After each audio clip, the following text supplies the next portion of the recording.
I didn't hear any Gen Zers other than the nerds during the Harris campaign talking about how Kamala Harris was going to give you $20,000 or something for a starter home. Like, that's not a topic like they're eating the cats, they're eating the dogs. Maybe we should come up with something. Maybe there's like an inverse, they're eating the cats, they're eating the dogs. Is there something that the NIMBYs could eat that you could easily brand? They're eating your youth. Hey everyone, I'm Cameron Kasky. And I'm Tim Miller. This is FYPod, where I talk to a lot of bisexual Gen Zers about what's happening with their social anxiety and what's happening in the news as well. We have a great guest today, Cameron. I knew her from the internet as Tahra. How'd you say your maiden name? Jarari. I liked that. Tahra Jarari. It had a good look to it. And you've been recently married. We wanted to have you on the podcast, but you're on break because you're getting married. Congratulations, Mazel Tov. Thank you. And now you're Tahra Hoops. I don't know how I feel about that. Hoops, Tahra Hoops. That doesn't. It's tough for me. Did you consider a dash? Hoops Jarari would have been kind of nice. I thought about that for a second. And it's even funnier when you put in like my middle name and you give it like the correct pronunciation. So like my name is Tahra Hoops now. So it just like, it doesn't fit at times. Yeah, that last third is... It's pretty white. I've noticed the decrease in people telling me to get deported online though is just like incredible. I was like, I should have done this a while ago. Congrats. Yeah, because your family's from Morocco. Is that right? Yes, is that right? Yeah. Tell us about Tahra Hoops. Tahra Hi. Hoops, I was attracted to you because some people on the MAGAs and the fuckboy left all seem to really not like you, and so that drew you to me immediately. The hatred, like if you have good foes, know you by your foes. It's doing great for my self-esteem. But I know nothing actually about you. So tell us. Yeah, so my name is Tahra Hoops. It's a little weird introducing myself as that. Like I said, freshly married. If you ask my friends in New York, I am a child bride. I am 26. Originally from Queens, born and raised there, went to college there, went to Hunter, big fan of CUNYs and all public schools. And then I got a fellowship when I graduated, which was in 2020, went straight to DC and was working in think tanks. My husband works in entertainment law, so we moved to LA. And then someone reached out to me on Twitter about this job. I was like, oh, I get to tweet a lot. I kind of do that for free. So that's your job, tweeting? That's the job. We also have a Rebuild, which is a Substack that I write with Gary Winslet. He is a professor at Middlebury. We focus a lot on everything from infrastructure, housing, energy, just a lot of like random policy wonk stuff. So I get to research interesting things that I like find online, and then I do a lot of rapid response. Got it. So he's looking to you. He's like the situation is basically Gary Winslet is like, I'm a boring white man professor from Middlebury. No one could possibly want to read my Substack. I need to recruit a co-Substacker that's a little spunky, and I found Tahra Hoops. Is that what happened? No. So or did you recruit him? He was already working at the Chamber of Progress where I work prior to when I started, and he helped start their whole cost of living agenda. He had a big policy paper on different like specific policies we could use for childcare, protecting the social safety net, and so forth. And then when I came along, we noticed like a lot of the things that I did that gained traction were also continuing on the cost of living. And I had just a lot of like tweets that ended up into being threads. So we decided to just make a Substack out of it. And it's been a couple of months, but it's doing well so far. And like, the ideas and the content does not stop. And Chamber of Progress is like a lib-pilled Chamber of Commerce. Like you like businesses, but you like them if they're socially justice oriented, or is that wrong? Yeah, so it's a tech trade association, but we have like taken the stance to be center left. I believe we are one of the few to do so. And it's becoming evident as we enter into a Trump administration where a lot of like business associations are just staying silent, but we have just not done so. As you can see from my tweets, I just never shut up about it. Mm-hmm. I noticed that your volume is pretty high. It's like Elon level output. Like how many posts a day do you think you're doing? Like 36? 37? No, it's not that much. I actually have never counted because I think it would not do well for my mental health if I knew how much I was tweeting. Explain for somebody that dropped out of college after one semester what the agenda is of the Rebuild. So basically after, we lost the election, it was a lot of introspection of where Democrats go from here. And we realized, and there's even some data that came out from the Catalyst that confirmed these, that there was a lot of like urban discontent. And we just realized we were getting a lot of the basics wrong. We weren't building infrastructure, housing, rising cost of living seemed to be an echo chamber across any polling that came out. So we Democrats need to get better at delivering basics and going back to lowering the cost of living. We kind of lost sight of that. We focused on doing 80 bajillion things at once. And from there, we just like forgot about the simple basics and kept promising big things, but never delivered. Well, so Tahra, my question for you is, there's in terms of conversations about regulation, deregulation, and all that, where, you get sort of YIMBY libertarian types saying that the way to make housing accessible is deregulate, deregulate, deregulate. What for you is deregulation versus good regulation? Like, do you see regulation in place and say, okay, this could be made better? Or are you guys the type of people who say, no, we just got to strip this down? When it comes to deregulation versus regulation, you have to look at going back to like the 60s and the 70s when you came in with NEPA and CEQA and the Clean Air Act, and they all had good intentions. You didn't want to build any infrastructure that was just going to, pollute the skies and so forth.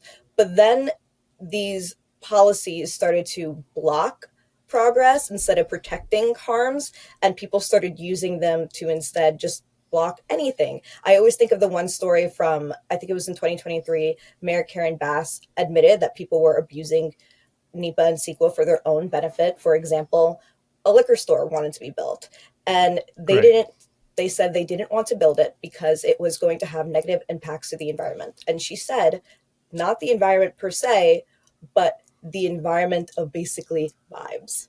People were starting to block housing based on vibes and developments based on vibes because they didn't want to change the character of their neighborhood. And I remember first learning about NIMBYs and YIMBYs, and I just assumed everyone who was a NIMBY was going to be a far right person. I didn't understand people on the left could be NIMBYs. They wanted to like block housing. It just like did not like function in my brain. And then you realized there was this 1 percentage point. Anytime a city becomes 10% more liberal, housing slows down double that.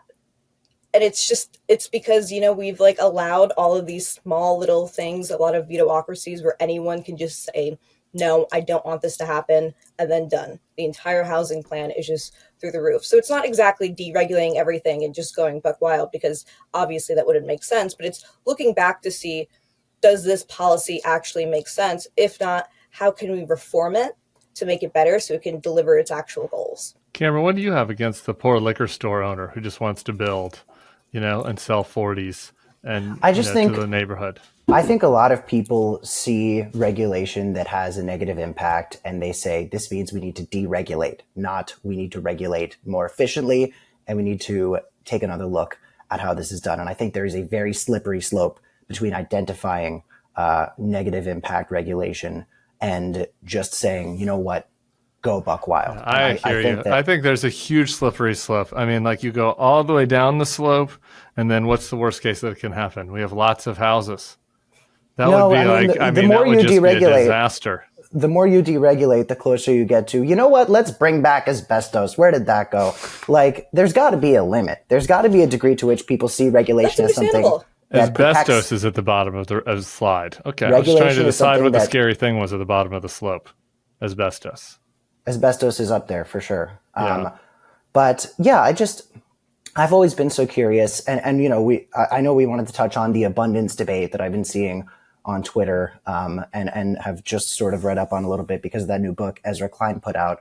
But while everybody's kind of talking about reassessing, which liberal policies are actually sort of biting everybody, and I totally agree that so many liberals are NIMBY as fuck and will use stuff like government regulation to enforce their agenda. But I'm always curious where people think we should draw the line. Because so much of housing, by the way, is also determined by car companies that want to make sure that cities are not walkable and that everybody needs to use a car. Yeah, I mean, this is the question of the line, and I mean, Tara, you're in this debate more than me, so I'm interested in your take on this. Is like, I literally don't even understand what people are mad about Ezra about.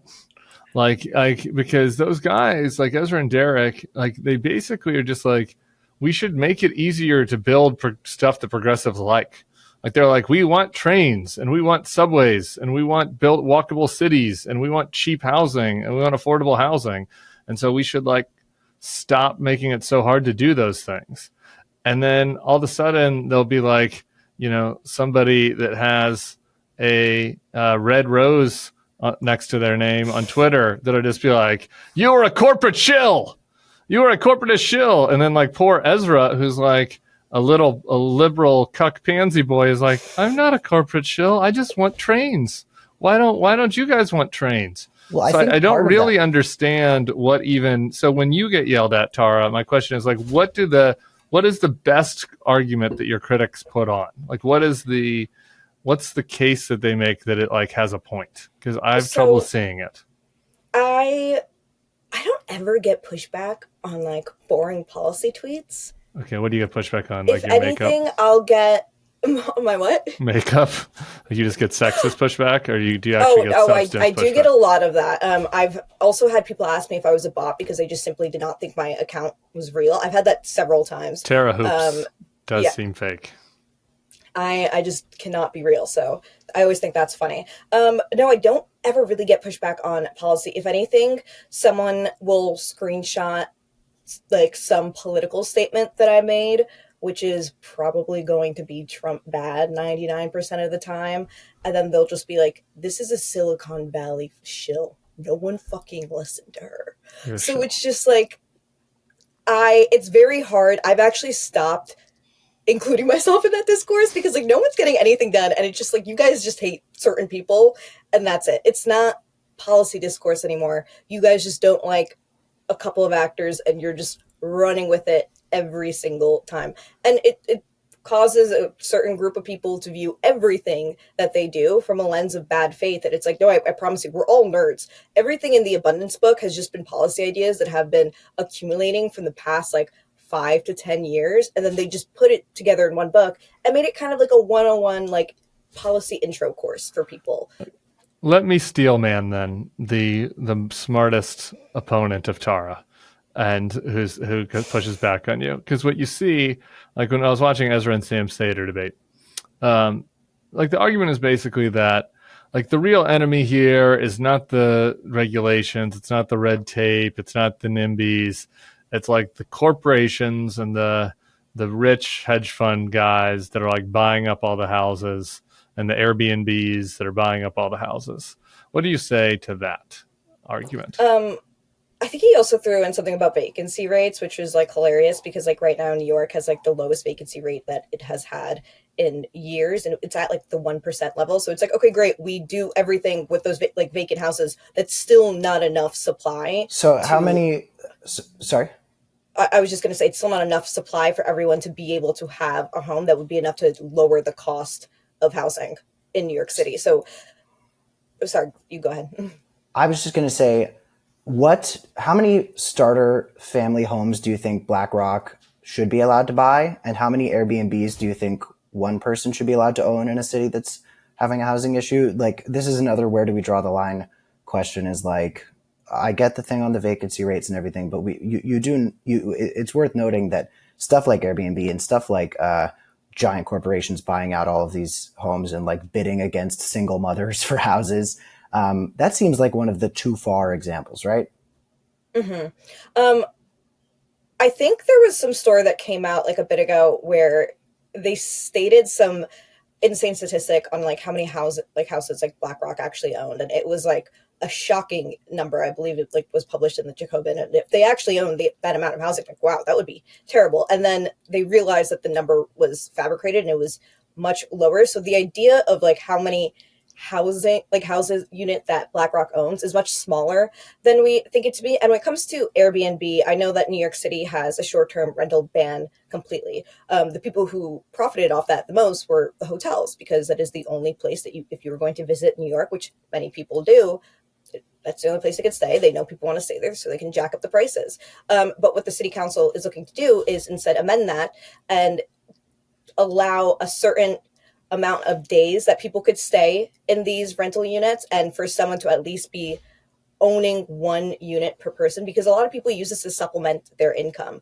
So a complete ban on short-term rentals did nothing to make rent lower in New York City. Rent is still increasing in New York.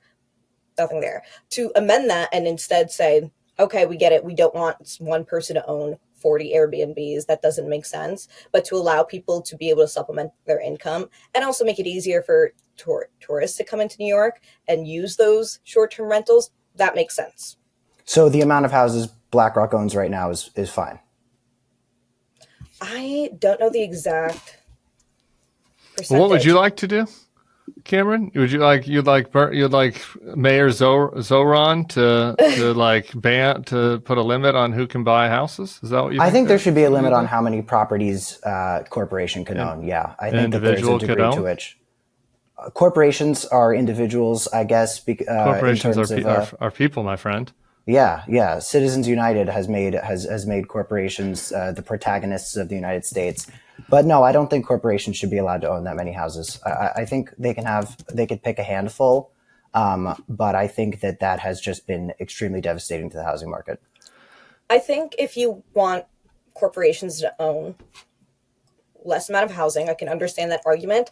You have to make the permitting process easier first, because right now, as it stands, the people who are going to be able to get the financing to go through the long permitting process to even get construction to build, it's not going to be your uncle who lives down the street from you. It is going to be people who are experts in this field, who understand how to navigate this long process, and they're the ones who are going to be able to build this housing for a much cheaper rate than one person would be able to do themselves.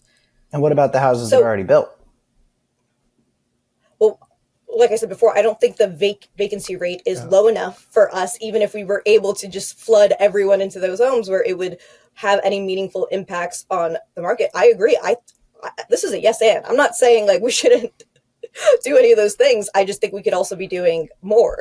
This is the thing that's confusing to me, that both of you, that I'm happy that we have hashed this out, because I still don't even really understand Cam's argument. And the thing is, though, it appears to me that like almost all of the Gen Zs like are attracted to the argument that Cam is putting forth, which I can't really understand. Like I'm hoping somebody can give me a social construct for why young people who are really struggling to get into the housing market, for whom there's a huge shortage of housing, like it would seem like this would be the number one issue. And there would be like little 19-year-olds running around with like, build me a house. And like, that's not really happening. And I can't figure it. Do you have any theories on that either?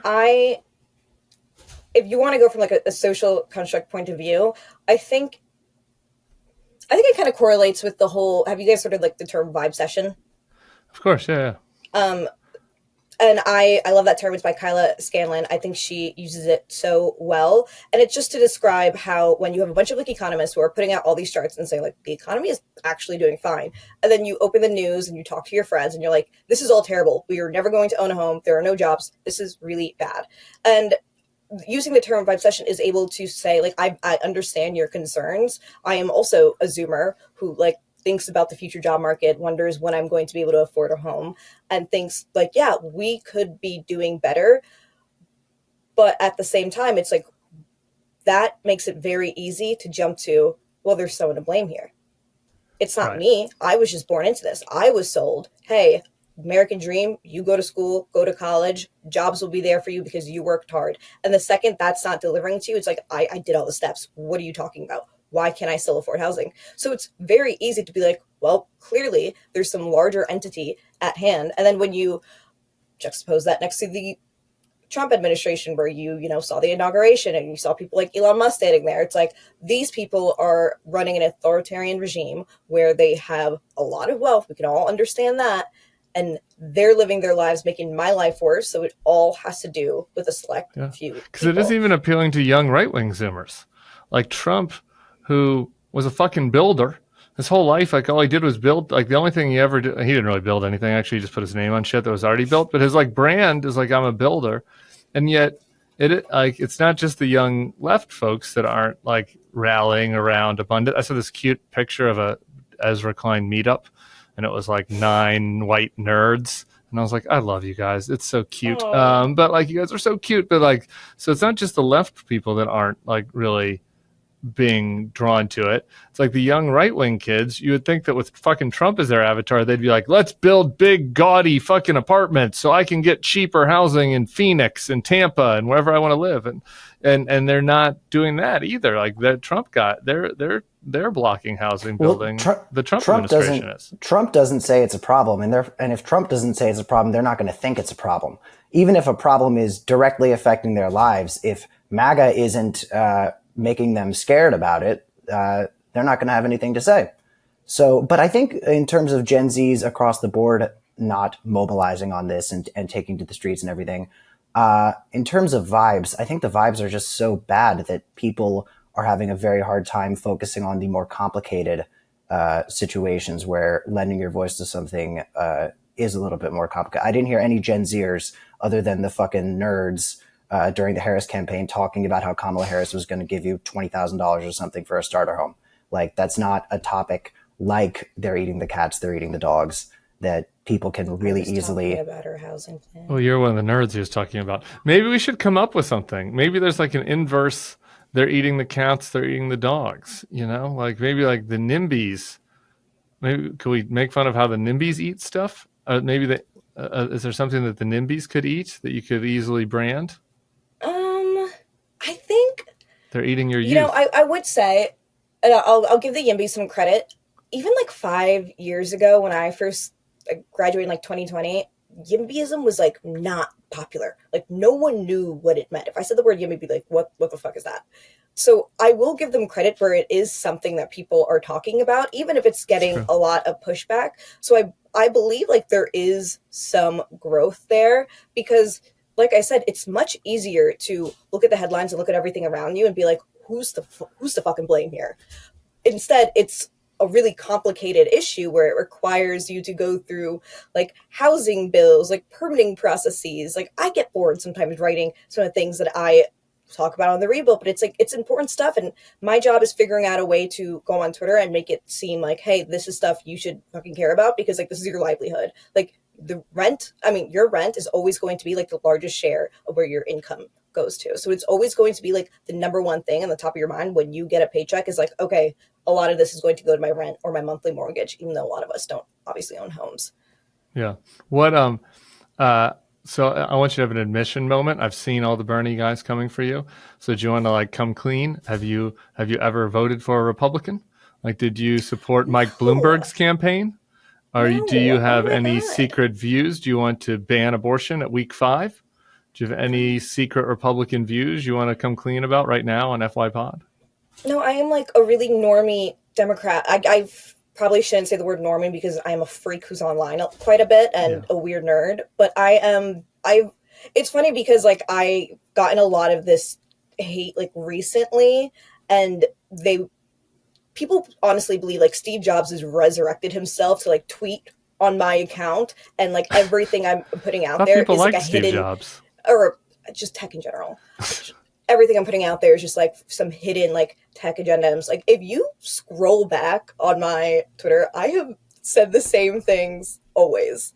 Like I've always been very vocal in what I believe in. Like I just was never, I can understand Bernie's appeal, and I didn't say anything bad about him. So I was really confused why they were so mad at me. I didn't disagree with him either. I kept like waiting for him to be like, you can sneeze. I never said. You can sneeze in the wrong direction, and the Bernie crowd will find a reason to get upset with you. There's nothing that progressive activists love more than taking people who believe a lot of the same things as them and making sure that those people suffer as miserably as possible. You see with some of the attacks they're sending to Zoran. Zoran said something along the lines of, Israel's allowed to exist, and then there were pro-Palestine protesters shouting him down at some sort of event. And it's like, okay, Zoran, who is extremely vocal, Yeah, so I might be Zoran getting is negatively polarized into liking Zoran all of a sudden. Will you Yeah. send me? Will you send me these protests? That might be the best way to get me on his side. I mean, I saw some tweet that was like, because the video leaked. I don't think it was something that was like published. And someone was like, "Oh my god, the Zoran campaign's got to be so fucking happy that this video came out." But yeah, so it's like you see that type of thing, and it's like, okay, if Zoran is not with all the things he said about Israeli war crimes, if he's not going to be pro-Palestine enough for you, then great. You can go to Palestinian icon Andrew Cuomo and anti-apartheid king Eric Adams, and you can go see what they're going to deliver you. So, Tahra, I can only imagine that you can tweet, "Hey everybody, I hope you have a positive morning," and the crowd of lefties that I hang out with are going to be Sam Altman shill. Oh yeah, I get crazy things said to me, and I'm just like, I don't. Are we reading this? Like, they'll always screenshot my tweet and like send it back to me. Like, look what you said. I was like, I know, I fucking wrote it. Like, why are you sending this back to me? I'm so. Who confused. would you say is the most atrocious person you get accused of standing? Like, because I'm sure people say that you're MAGA. Of course, people said that I was MAGA when I was saying Joe Biden was too old. But like, other than that, when people are like, "Ooh, Tahra, you must love." Mark Zuckerberg. No, because I've been like pretty vocal against Elon too. Actually, no, I have had some people said I was a fan of Doge. I was like, I've never fucking said that, so I don't know where you're pulling these things from. So someone also accused me of being against immigrants, and I was like, what? Like, so I'm trying to think of like someone specifically, but I did have one tweet where I said, it's like, oh, like how do Democrats like move forward and things like that, and I said like, own MAGA by delivering basic services well. Like, do that outrageous. First. And I had a couple of people be like, she's a fucking Republican, we knew it. Yeah. And I was like, okay. Yeah, you are. I've seen a lot of evidence. Okay, well, so how about this? I have some Zoomer marriage questions I want to get to, and we obviously have Boomer Mailbag and a new segment I'm very excited about. But first, just I gave you a chance to admit any secret Republican traits you had. You wouldn't, which is kind of suspicious, actually. And so I want to give you a chance also to own marriage. I think marriage is good. Is that a Republican you're thing? Against gay marriage? One man, one woman? Well, no, stop trying to get me canceled. I never said that. Oh, I heard it. But getting married young, I guess, or I don't even think it's young. I think it's like a trad. age. So are you identifying kind of as like a trad wife? No, it's like my only trad thing. Energy? I do cook dinner. I don't clean though. I'm really messy. So wow. You might as well be a Josh Hawley fan if you're cooking dinner and getting married young. Okay, so to on the other side of the coin, I want you to give me like a quick, like, what are the worst things Donald Trump has done? Just cook. Just be like, Donald Trump, you're a fucking cunt. Go. I mean, the first thing that comes to mind is just immigration. I remember when the birthright citizenship thing is just like, if that was trying to be passed when I was born, like, I would not be able to be a citizen of the United States. That is like unfathomable to even think of. In the freest land, we have freaking Ellis Island in New York saying, give me everyone. We want everyone to thrive here. And yet we now have an administration that is trying to get rid of just anyone. Also, JD Vance and his whole rhetoric on how immigrants are stealing your housing. Like, that's just not true. That is not true. If you got rid of all immigrants, housing would go up. It is just because they're building the houses. Costs. No one wants to think about that. Other things, not JD's fucking lazy ass Appalachian fucking fentanyled out family. They're not building the houses. Sorry, he wrote the book about it. Yeah, no, I know. Just the way you described it was hilarious.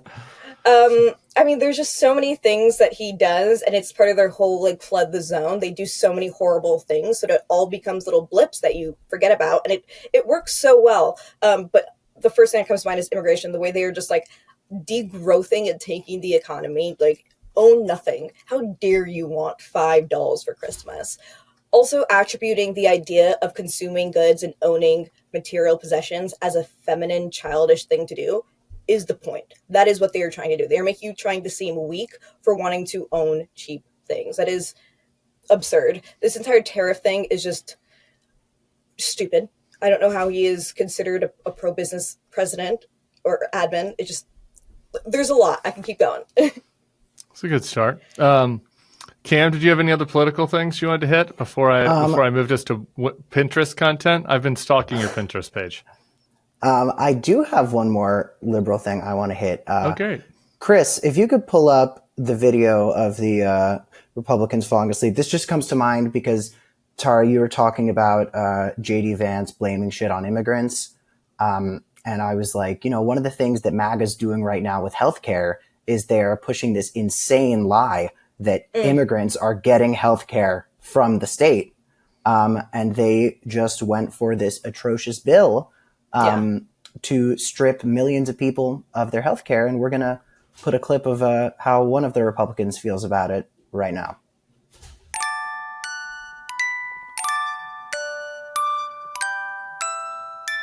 Yeah, he doesn't seem very interested. It was a long night.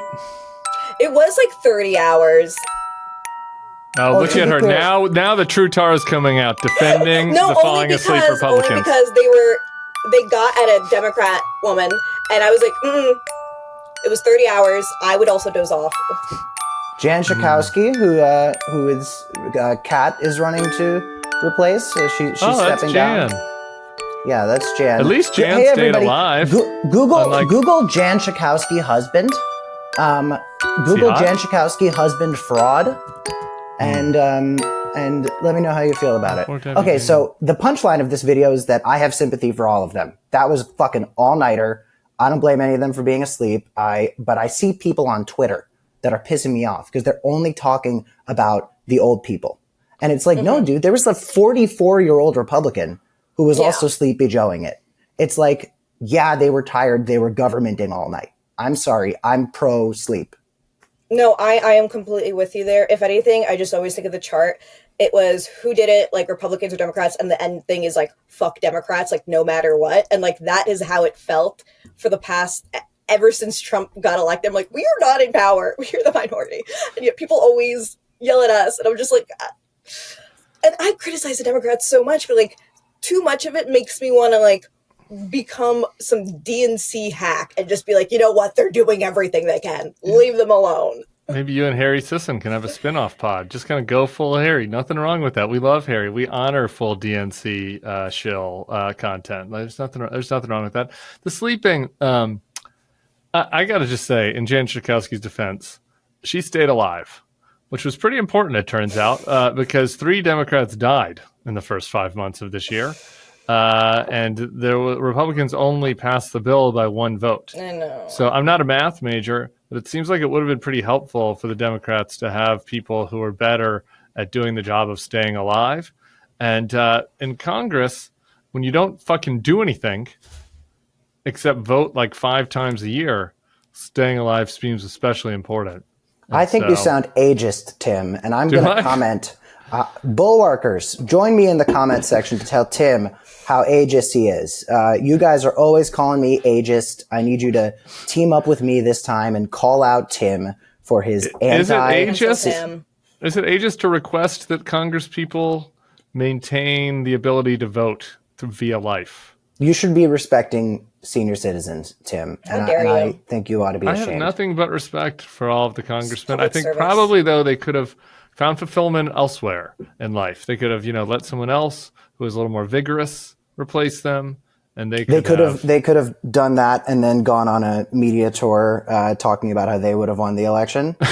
They could have done all of those great things. They could have George Bushed it and just started painting. So I wish everyone would go George Bush it. Oh my God! The second you hit like 65 and 70, you're done. That's it. Paint. Another secret Republican. Tara's loving the George Bush post-presidency. It's slowly but surely it's seeping out. It is seeping out. So my main complaint about the Democrats in that vote yesterday was inability to maximize the number of people alive to vote against it.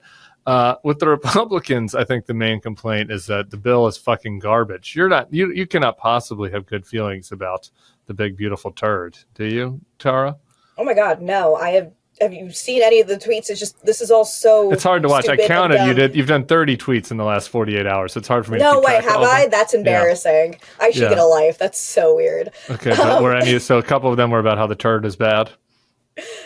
I think if all of them, like All of them. it has just been so.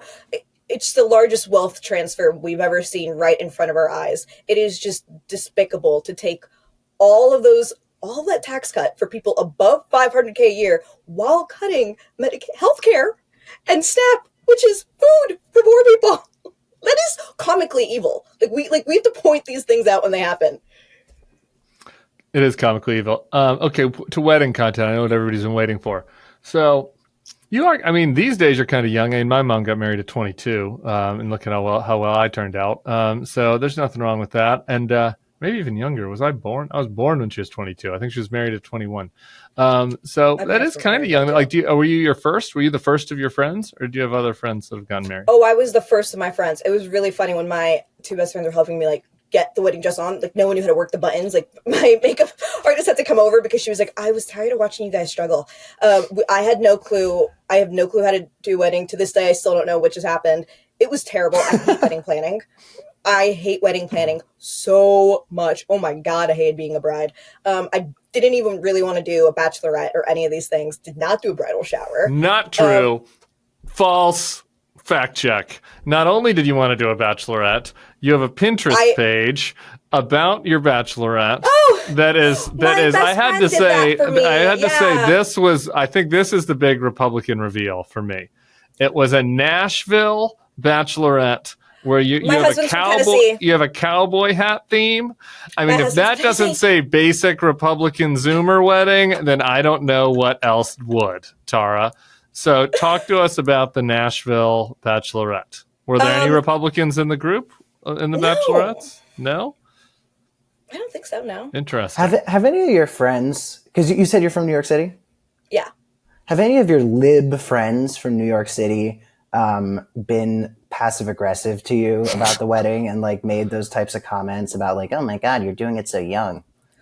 Oh my God. There was this one person the day I got engaged, I think she also got married young, and she looked at me and she was like, were you also nervous that you were really young and thought it was a bit too soon? I was like, I just got engaged an hour ago. That was the first thing. I was like, no, I wasn't thinking that. Were you thinking that? Did anybody ask you if you were pregnant? My friend did tell me, she's like, everyone's think you're going to pop out with a kid soon. And I was like, what? First, do I look fat? And as somebody who is 24 and not married, but planning to be married within the next 18 months, I don't know to whom yet, but I would like my wedding to be within about 2 years. I have some ideas. Tim, if Toulouse could be the flower girl, that would be very adorable. Hell yeah. I also just keep waiting for more people to ask me to be an officiant because I'm a fucking amazing officiant. So you'd be a good one. You should ask him. Anyway, no pressure. Well, I was just going to say, while I'm picturing my Fairytale wedding, I am so excited to plan it, and I want you to kind of tell me why I ought to be afraid, because I think about my princess wedding all the time. It is going to be so extravagant. I'm going to give Tim Miller a 7-drink minimum, and that's not for the party. That's for the reception. I want him to be fucking sloshed while I'm walking up the aisle. As you should. I mean, the day itself was amazing. Because there was a lot of young people, we all blacked out. I had so many people who had planes the next day, and it just looked bad at that airport. I also had a 20-hour flight the next day to Thailand, so it was not a fun next day for me. But the day of was just incredible. It was beautiful. Walking down the aisle and looking at him was just I can replay it in my head all the time. And you're also with everyone you've ever loved in your entire life in one place. So you just feel really grateful. And I just said thank you to everyone. Thank you so much for coming here. Because it was in Santa Barbara and everyone's on the East Coast. I was this is so nice.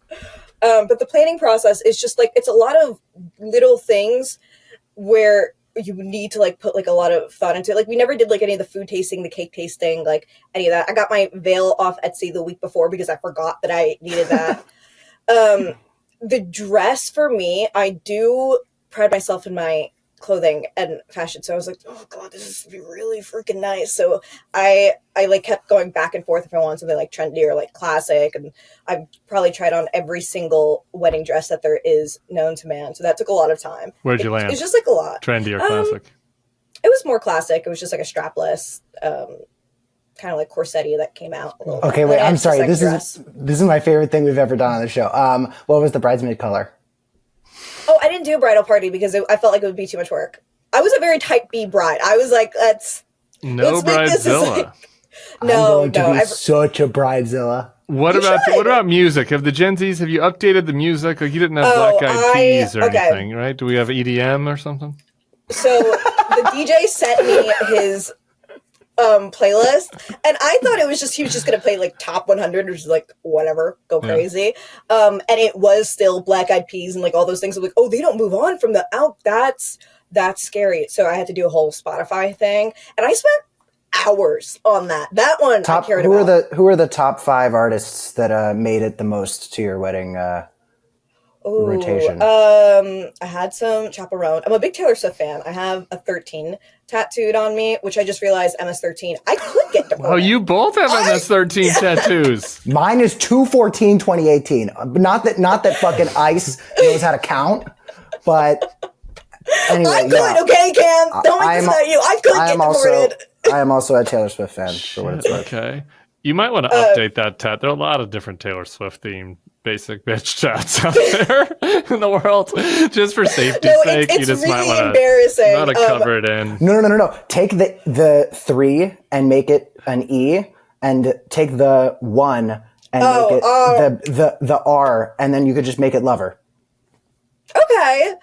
It's like on my like rib cage. Like there's not that. It would be a little awkward. It's tight. It's not. It's just not a good. You know what else is awkward is hanging out with Bukele over in El Salvador. That's true. That's very true. I should do something about this tattoo. I forgot MS-13 and I have 13 tattooed. Chapel and Taylor. I'm trying to think what else. I had some country music because again, my husband's from Tennessee and we had some family members came by too. I did like 2016 like EDM music when it wasn't really EDM. It was like pop music because a lot of my high school friends were there. Avicii? Calvin Harris? It was some Calvin Harris. Yeah. Flume. Oh yeah, all right. Yeah. I literally only know Flume as the brand of nicotine vape that I used to enjoy. Oh, that's gross. Have you ever seen? How many people were vaping at the wedding? A lot of vaping? A lot of people vape, and I'm really worried for my generation that they're all going to die soon. Yeah, a lot of I'm not a fan of vaping. You can't find a fucking cigarette at the weddings these days. Wait, real quick. I'm going to yes and that. Yes, gonna die from vaping. I vaped too much. I'm gonna have some real hard times with that. Especially since part of why, you do something at our age that is unhealthy is because we sort of had this understanding that like, oh, by the time we're old enough to pay the piper for this, there's going to be some medical research and it's like, no, then Trump gets elected and the cancer studies that have been going on for fucking 15 years get cut. And now I do have to pay the piper for vaping. But anyway, yes to that. And I think vaping is something similar to TikTok in the sense that it's something that gets associated very much with Gen Z, but it's like I know some people way older than Gen Z who are vaping. Like vaping isn't. Older people did it first because it's how they transitioned from cigarettes.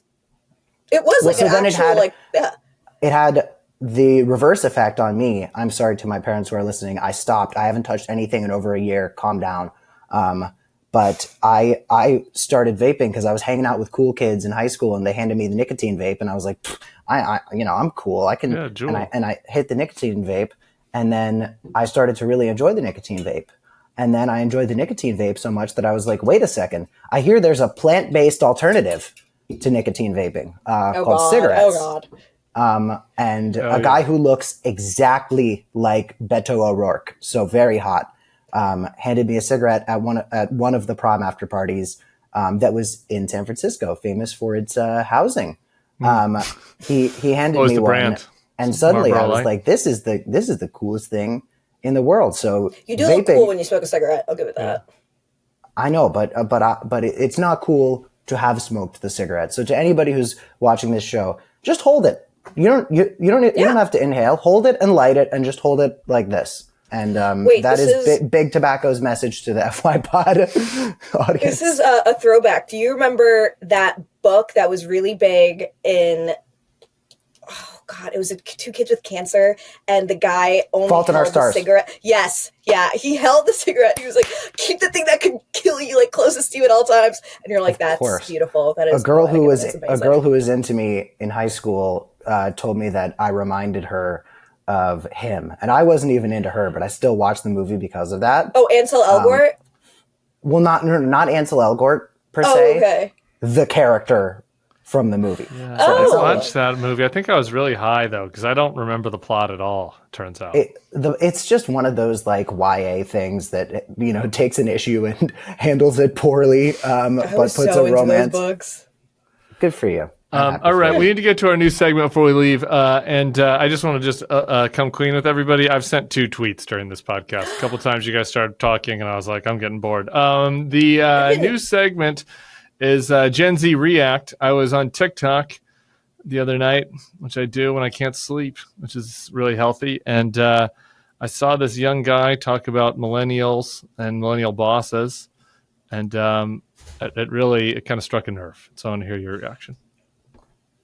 Working with millennials is so funny. I was talking to one of my managers and she just got a new dog and I was like, oh, how's the dog? Like, is it situating well in your home? Just making small talk. She just goes, yeah, it's been good, but he's just been humping a lot. What do you want? How do I react to that, ma'am? You just talk. Why are you guys struggling? What does that have to do with the boss being a millennial? She was just making small talk. He asked how the dog was, and she said the dog's been humping. It wasn't like she took out her vag. Like, what was wrong with that? Could you explain to me what was wrong? Can you take out a vag? Like, what is the action of taking out your vag? I've never heard that before. She whipped out her vagina. She didn't rip out her vagina. She didn't flash him. She wasn't like... what was the problem? I don't understand the problem. I don't... I feel like your people have to invent problems that don't exist because of social anxiety. Okay, relax. No? No, we definitely do. I would never post that on TikTok, especially when you're talking about work. Like, digital footprint. Do you remember that? Like, that's insane. That's going to come back to you. And it's also like a weird way to like go through a normal conversation that's any average person would not spend 2 seconds thinking about. Like, they typically would be like, okay, and just like go about their day. But the intrinsic need that we have as Zoomers to instead like record it and like discuss it and put it out there is very funny to me. And in fact, I admire their dedication to content creation. Kim, do I ever make you uncomfortable with I was going to say, millennial? I'm trying to think of the shit that my millennial boss talks to me about. Like, when we're not talking about the show, we're either talking about our mutual millennial friend or basketball. And like when you do talk about stuff from home, it's your daughter who's like so adorable. I'm like, keep cooking, bro. I want to hear all of it. Occasionally I give you a little gay bar banter. Yeah, but gay bar banter is fun. And like, those are the only bars I can never actually enjoy being in because I really don't like crowds and I don't like loud music and stuff like that. When I'm at a gay bar, it's just the vibes are so good. I was at, the Green Lantern in DC. Oh, yeah. Yeah. I had a great time at the Green Lantern. Tara, you've been to the Green Lantern? Yes. This is... I've been to all the gay bars. This is why the gay culture... This is I know, what's been ruined about gay culture. Tara should not be allowed at the Green Lantern. I finally got there. When I was at, for just real quick to what I was saying before, the only time my millennial boss makes me uncomfortable is on the show for all of you to see. So if you want to see Tim making me uncomfortable ever, just watch our backlog. We've got a spin-off channel called FYPod channel. It's where you get the full episode. And that is when my millennial boss made me uncomfortable. But back to the Green Lantern in DC, gay bar, lots of shirtless gays there. I was there. It's kind of like a beefy gay kind of area. It's kind of where the muscle, hairy gays go, kind of. To tell you the truth, I neglected to observe that. But I was there. I was there at the conference that I was just telling you guys about, the annoying liberal content creators and everything. But it was last year's version. I went with a group of millennials, actually. And one of my friends was there, a friend of Ellie Schnitt, former guest and former girlfriend of mine. She was a young woman who had recovered from cancer. and she had fought cancer very young, and she beat it because she is a very resilient and strong person. And she was like, wait, Cam, come with me for a second. And then she walked up to somebody and went, hey, which one of us do you think had cancer, and which one of us do you think survived a school shooting? Oh my God. Okay, that's a good bit. I love her energy, and I love like making people a little uncomfortable at the bar. Yeah. Maybe that's a millennial trait of mine. I love, getting out of the small talk space. That's all good. I just do have to say, if you're a woman, even if you're a cancer survivor, you're not really welcome at the Green Lantern after midnight. So I don't know what time it is. I've never been there that late. Okay. I'm aware of. There's just a time limitation. I get that. I've never been at a gay bar that late because my friends have taught me better than that. Good. It's just not where I'm supposed to be, and I respect that. Everybody needs their own spaces. We've got this has been so delightful. Before we get to the boomer mailbag, Cameron, do you have any other final questions about Gen Z anxiety or any other topics we need to touch? Tahra, you've really reminded me how excited I am for my wedding. So if any of you Bulwark listeners have like a grandchild who you might want to set me up with, please feel free to write me. I'm on Twitter at Cam Kasky. Send in a connection to Boomer Mailbag so Tim can start seeing my potential betrothals. We should do like a speed dating thing, like kind of a live speed dating FYPod where like Cam, you sit in a chair and then we just bring women in. Okay. Or it could be both, actually. I know people I'll set you up with someone. Okay, we'll talk. But I was going to say we have one table. I'm on one end. Mm-hmm. A sprightly young individual joins us on the other end, somebody who I could really talk to. And then moderating the conversation, the Bulwark's very own Bill Crystal. I think you love that. You might get Bill Crystal that way. Okay, boomer mailbag. All right. Here we go. Final question. Mr. B is a boomer. He's a repeat emailer and self-described hate listener. Oh. There's been so much hate out there. So am I, Mr. B. Have these kids listened to themselves? I just don't care. Seems to be their opinion on everything. Why give these kids a voice? Find the smart ones that have actually worked to develop an opinion. The privileged kiddos are just so annoying.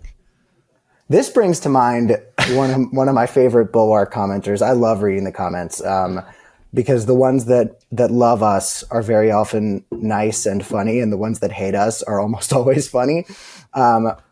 But somebody commented on Monday's episode, this continues to be the best show Bulwark puts out, even though Cameron doesn't know anything about politics. Oh. Which I think I can't speak to the first half of that because I don't watch other Bulwark stuff. But to the latter half, I can say, you know what, compared to the other contributors to the Bulwark, that's probably true. But compared to your average bear in Gen Z, that was a Yogi Bear reference, not like your average fat, hairy, gay guy. And also, if it's Gen Z, they'd probably be Cubs anyway. We'll get into the gay stuff for a later episode. Okay. Tahra, have you consumed the show before this, or is this your inaugural appearance? No, I have. Yeah. I think this is a great show. Do you think the other guests have been brain-dead youth who don't know anything? No. I don't know what Mr. B is talking about. I have some bad news for Mr. B. I guess this is my answer. If you think the FYPod guests, people like Josh Rush, Jessica Burbank, who knows a lot about lefty politics, Kat Abu Ghazaleh, who's running for Congress, Natalie Winters, Deja Fox, who's running for Congress. These people. Ed Elson knows about the stock market. I like that. Drew Pavlou. How many books did he have behind us? He knew a lot about the Chinese communist history. Literally, there are all these articles coming out that are like the Gen Z women running for Congress right now. It's like both of them were on our show. So as for young people, so if you think our guests can't read or are smart, you probably don't want to meet any other Gen Zs because it's getting pretty dumb out there. What? Was there a question in like the mailbag? What was the mailbag questions was why give these kids a voice? Oh. They're too dumb. They're too dumb to have an opinion. And I'm like, these are the best Gen Z has to offer that we've brought forth. If I could only care less about certain things, I would sleep a lot easier at night. I'd probably have quite a bit more money. If I wasn't getting upset all the time about what's happening to teachers, if I wasn't getting upset about war and about deportations and all those things. My life, if I could be the Gen Zer that you're saying I am, I would still be having some trouble on the housing market. But other than that, I would be having a very nice time. And if that is all we have to say to Mr. B, Tahra, thank you so much for joining us. Congratulations on the wedding. I'm so happy for you. Thank you. Very guys. happy for you. We'll see you next week. Slay.